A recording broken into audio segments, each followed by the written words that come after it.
So the lack of electricity post-Hurricane Beryl, as Daly said earlier, has caused a lot of refrigerated food to spoil. A family physician and founder of Comfy Home Medical Services, Dr. Kirk Jones, joined us now for 10 Minutes to Your Health to discuss the health risks associated with consuming spoiled food. Morning, Fred. Morning. Welcome to Smart. How are you? Morning, man. Thanks. I appreciate it. Yep. I said earlier that you're probably too young to have been around with our previous hurricanes, but in a serious way, you would have been around for Ivan. Right. At that time, did we have an outbreak, for want of a better word, of people being food poisoned?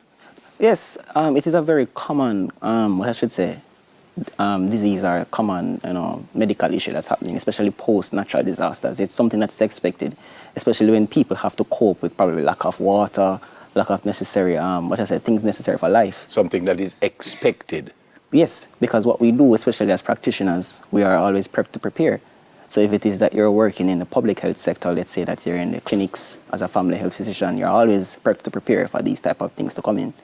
And of late, as a matter of fact, we do have some form of gastroenteritis reporting, things that help us with epidemiology, help us to plan, help us to better cater for these particular cases. All right. So the light gone dark, but me did buy up my things them, and now I have to weigh between the cost of not consuming them or being sick. So tell me about the risks, first of all, associated with consuming food that's gone way past its expiration. Of course. So the number one cause, of course, or the number one complication you want to be worried about is food poisoning, of course. WHO has the more modern term, which is foodborne illnesses. Right. So with this, of course, this is where we are consuming foods that put us at risk of, taking in germs, whether it want to be bacteria, viruses, toxins, whatever it may be. And these things just cause a rather inflammation, an infection of our intestines, our stomach, and it gets some really, really adverse symptoms. So most times people will complain of having nausea, vomiting, abdominal pain. Some people have some really bad fevers, and of course, especially for our younger ones, the more vulnerable set of people, we want them to, avoid getting dehydrated, which is a very, very, very common complication. This is going to sound like a strange question, but are there foods out there? Because sometimes you see an expiry date, and they say the 10th. And some people say, yeah, man, you can eat it all when it reaches the 25th, it's not about or drink it. Are there any foods that may be a little bit older than, and it's still not going to bother you? Or? To some extent, that's the reason why they put preservatives in some stuff, So it does lengthen the life that it may have, but regardless, they're advised to stick with the best before date that they would have given you on the labels. Right? Yeah, and you said food poisoning, Doc. Is food poisoning just food poisoning? Or are there different types of food poisoning? Right. So yeah, there's different types, and it's based on the cause. So, which I would have mentioned that bacterial causes. Viral causes, and as you may know, I don't know if you know, but there are younger kids that are getting vaccinations to prevent certain type of viral infections that can cause gastroenteritis. Okay. There's fungal causes for those who are, let's say, their immune system is compromised, persons who have, HIV, other type of illnesses, and amongst other causes as well. Okay. So that's how we classify it most times. And it's based on how you present to the doctor. The doctor can assess and figure out what is the root cause and then tell it the type of it. Yeah, because there are other reasons that your stomach could be bothering you, and it's not food poisoning. So how I know, I eat something and my stomach feel a little way, how I know, so no, man, this feel like gastroenteritis or food poisoning. How I know the difference? You wouldn't really know as a common man, to be honest. Yeah. What we'd advise you is that if it is that you do start having certain symptoms, we start to just wait it out. Give it 2 days, 3 days. If it's persisting to a point where you're having difficulty coping, then we'd bring you in. We'd advise you to come to the doctor, so then we can then launch investigations to diagnose you. Okay, if you are food poison, what happens? It's just a stomach ache, I get pain elsewhere, I get headache, what happens? It varies. So, as I mentioned, it's just common symptomology. It could just feel nauseous, which is on the milder side of stuff. It could just have probably 1 or 2 episodes of vomiting, because the body is built not to keep what doesn't belong there. So the body tries to get rid of it. So if it's on the milder side, you can have one of the following, as the vomiting, nausea, a little fever, nothing along that line, a little loose stool, diarrhea. But the issue then is if it's persisting. You're getting weak, can't manage, can't get up out of bed, then we say, here what, it's time to see a doctor. Yeah.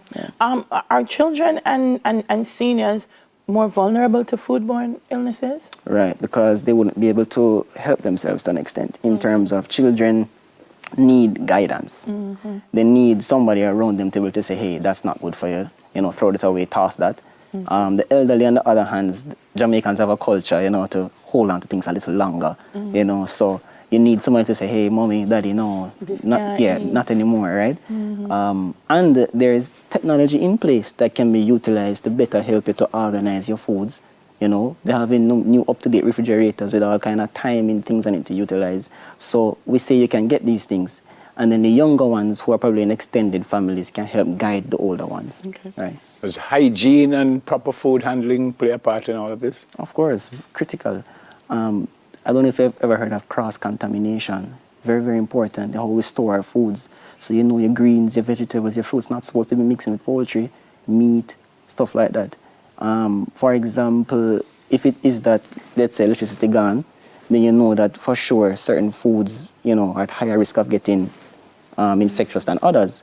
So if it is that you have raw meat, soft cheese in one fridge or one compartment and you have your veggies next to it, it might rotten quicker than the other. Bacteria might take one quicker than the other and it just goes over. If you're preparing your meals, for example, your hands not clean, the same water that the fish was in, you put your veg in. You know, those are things that we have to be very careful of. Yeah. Right. We were talking about that the other day in terms of keeping the fridge clean. Of course. Because, you know, you might say, oh, this spoil and toss it. But then the spores or whatever it is might have already exposed itself to other things in the fridge. So you have to make sure you keep everything clean. Oh, my gosh.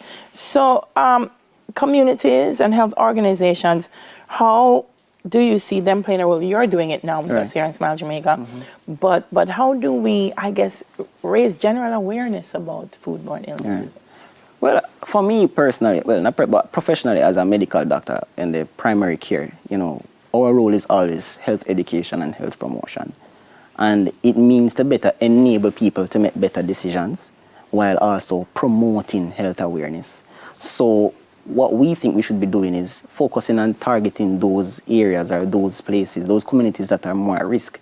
You know, and what we need to do, we need to go in there, do campaigns, marketing, and our side as professionals, we also keep a log of those persons complaining of certain symptoms, and we try to recognize where these places are popping up mostly, and then we try to intervene as best as possible. Since Hurricane Beryl, have you seen a lot of Jamaicans with problems? Most definitely. A lot?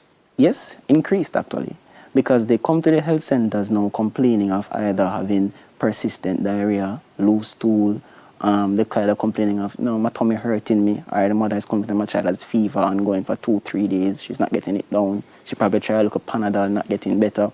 So there are people that are coming in complaining, and as I said, it's expected after any natural disaster. You said earlier that if you feel anything, you can watch it for a couple of days, but if it continues, then you should see a doctor. In those couple of days, what I can do to maybe it's mild, maybe I can have a little home thing, what I can do in those couple of days to see if I can get rid of it. Right, so we normally say don't try to stop it. Don't try to stop it, because the body gets rid of what it doesn't need. Yeah. So like vomiting and stuff is not necessarily a bad thing. It's not necessarily a bad thing. Yeah. The problem comes about when you become dehydrated. And then when you start having the symptoms of dehydration, you know, we always say to keep yourself hydrated, so replace what you're losing. Replacing doesn't mean drinking a whole gallon of water neither. Right? So you need things with electrolytes. So we normally recommend, you know, your oral rehydration salts. You know, you have Lucozade, Gatorade. We also not mention not a lot of sweet stuff neither. About coconut water? Especially coconut water, very good. Because coconut water has potassium. And, you know, most times people who lose a lot, either via vomiting or through loose stool, they lose a lot of potassium. Right. Well explained, sir. Thank you very much. Appreciate it. Your family physician and founder of Comfy Home Medical Services, Dr. Kirk Jones. That's it for 10 Minutes to Your Health. We'll do it again next Thursday. Great.